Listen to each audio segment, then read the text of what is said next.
We watched it. We have to own it. We have to acknowledge it. We have to fix it in our respective police departments. And we have to be committed to move forward.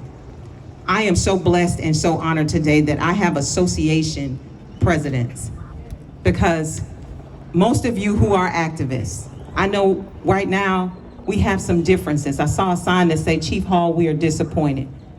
I am too. We are too. Thank you so much. Thank you so much. I am disappointed as well. Through this protest and some civil unrest, individuals were hurt and injured for the rest of their lives, and that's never what we want to happen. We are committed to sitting down and looking at how we do things and move forward and do them better. We're committed to that. I did not have to force anyone to come out here. We're here on our own. I want you guys to remember, leading this organization is challenging because I'm Black and I'm blue. And that is challenging. We all feel the pain. Every single one of us are condemning the actions of that officer. As a daughter of a police officer who lost his life in the line of duty, that is not what this badge means to us. It is honor, it is integrity, it is respect, it is empathy, it is excellence, it is everything that is great. And we must make sure that the wrongs that we've done, we fix them. We make sure that the rules and the regulations in our department keep us from that ever happening again. We're committed to that. We're committed to that. We put some orders out yesterday, and moving forward. But I don't want us to forget that since September 5th, 2017, a lot of these activists have been working with me, my boss, TC Broadnax, and sitting down at the table to make sure that the things that you want are moved forward. We have an oversight board because of this administration. 30 to 40 years we worked to get that, and we didn't, and now we have it, and now we have to figure out the kinks and make it better. We got work to do. I want to thank every city council person that is here. I want to thank our city attorneys. Absolutely thank the Dallas Mavericks. They're a huge supporter. I see all of our pastors, even the activists. Thank you. We take a knee because we feel the pain too. We feel the pain. And we're going to work together. We're going to fix. Do we make mistakes? Absolutely. We will own them. We will acknowledge them, we will fix them, and we will move forward. We will hold our own accountable. And we want you to continue to hold us accountable because we're up to the challenge. It's about change. It's about conversation. We're peacefully protesting, you're peacefully protesting, thank you for that. But once we're done protesting, let's come to the table and let's do the work. We're committed to it. Thank you, God bless you, God keep you. Let's march, and then let's do the work. Good afternoon, everyone. Good afternoon. So let me just start and say, there are two words that I'm feeling right now. The first is tired. Tired. The things we've witnessed, not just the last 10 days plus, but that I've witnessed and you've seen for the last, whether it's 5, 10, 15 years, have been difficult when it comes to trying to figure out what's going on in this country, what's going on in our communities, how law enforcement is situated and has an impact on that. And I've said for many, many years that the only thing that has changed in the last 10 to 15 years is the iPhone and pictures and cameras that are capturing things that many Black men and families have been sharing for years that have occurred and happened in their lives to their fathers, to their uncles, to their kids. And nobody could actually believe those things could ever be possible and happen. But we see them now live and in HD.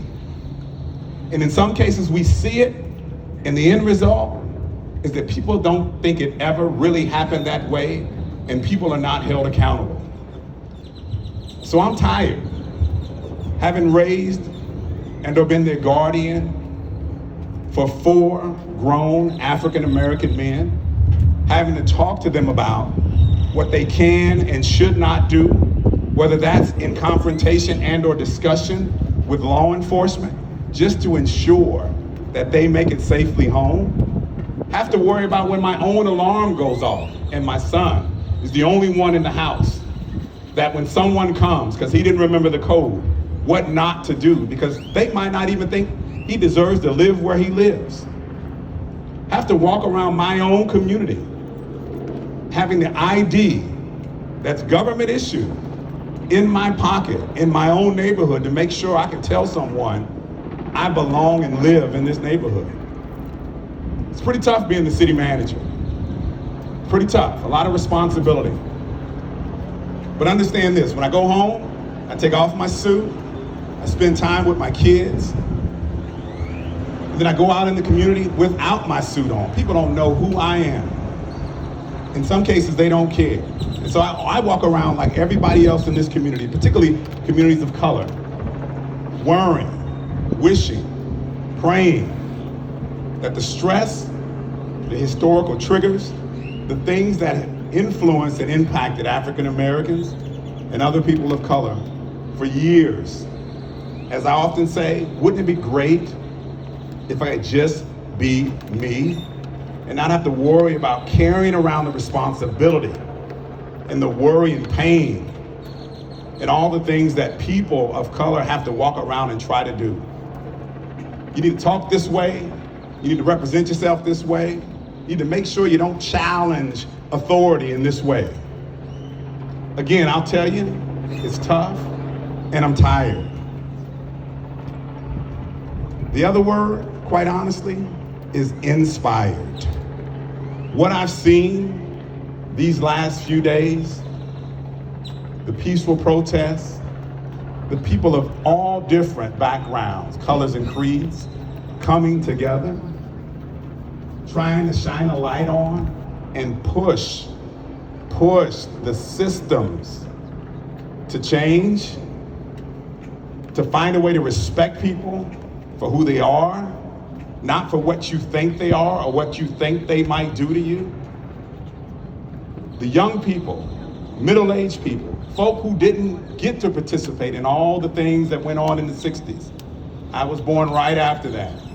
But to see this, to understand the energy and commitment that I see, that I believe will last beyond this moment, I hope you do. I hope Mr. Floyd's voice and him calling for his mother was a clarion call for everybody who wants to find a way to make sure that everyone in this country is respected for who they are and for the potential that they have, and not be denied that from who they were raised by or where they live.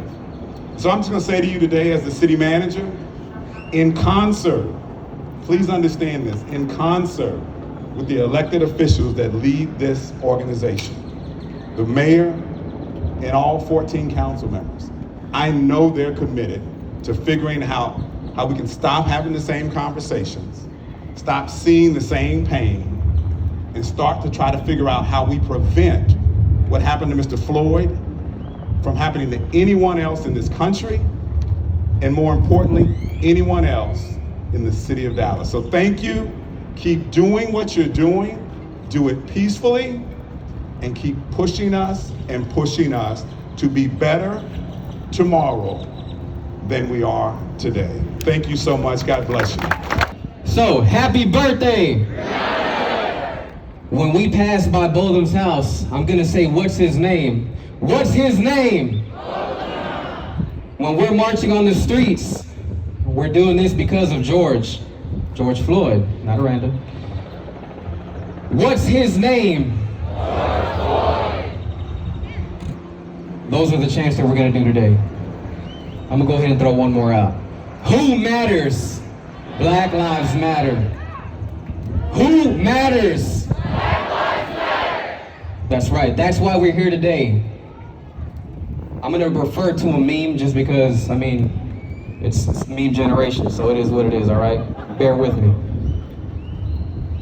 I know all lives matter, but right now, I saw a meme that said all lives matter, and they related it to houses burning. Yes, there's a block of houses, but there's one house burning right now that we need to address, and that's the Black house. Therefore, Black Lives Matter today. That doesn't mean that all lives don't matter. That doesn't mean that all the houses on the block don't matter. But the block that matters right now is Black Lives Matter. The house that's sitting right next to the Black Lives house is the Latin house. Because we have kids in cages right now. I probably got a cousin in there, I don't even know it. My boy Josh probably got some Cuban cousin in there, he don't even know it. That's the house that's right next to it. There's another house on the other side of the Black Lives house. That's the LGBT house. That house has legitimate concerns too. I want you guys to sit down when you get home and listen to everybody's concerns, because every concern is valid in its own right. Every concern must be heard by all sides and work towards a middle ground that everybody can agree with. But the only one that truly matters is the one that's on the right side. We need to be on the right side of whatever compromise we come with. When we sit down, when y'all sit down with city leaders, because you're not gonna sit down with me, I'm just a senior corporal. Y'all gonna sit down with Chief Hall, y'all gonna sit down with the city council, TC Broadnax, leaders are gonna sit with them. Make sure when you speak, you're clear with your intent, and make sure that you go ahead and listen to our side as well. Let's work towards that middle ground when it comes to police tactics, when it comes to reform, when it comes to legislative reform. We have to work towards something that works for everybody, but that's on the right side of today's law. Before we march, all I want to say to police officers, I appreciate you guys being here. Every cop that's here today,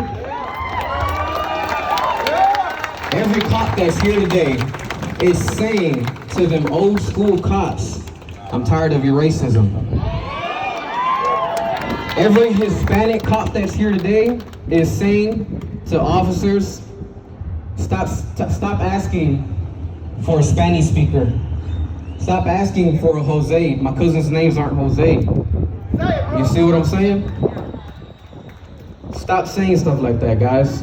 We don't need to speak Hispanic. Just ask for a Spanish speaker, all right? Simple as that. All right? For all my black officers, just because somebody's riding around in a specific car, that doesn't mean that they gotta be black. It could be anybody. Stop pulling people over just because you believe they came out of a crack house or something like that. Have your proof. Have real proof, guys.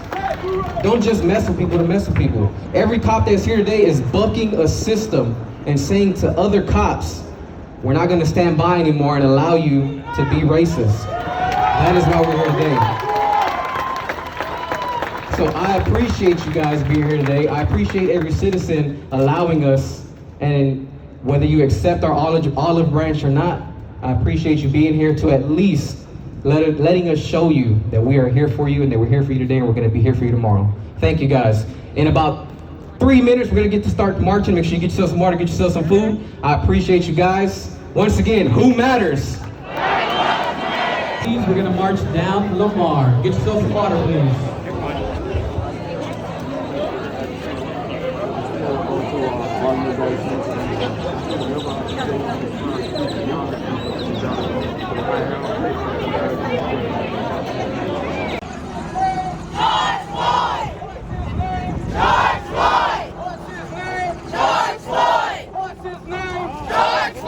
Happy birthday!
hearing. This is what the children are constantly hearing. Why do you think they're going to prison? Why do you think we have the most people in prison? Right here coming out of Dallas. 75216 South Oak Cliff. 752 Black Lives Matter. Black Lives Matter. Black Lives Matter. Black Lives Matter. George Floyd. George Floyd. George Floyd. George Floyd. Yeah, we gonna keep going.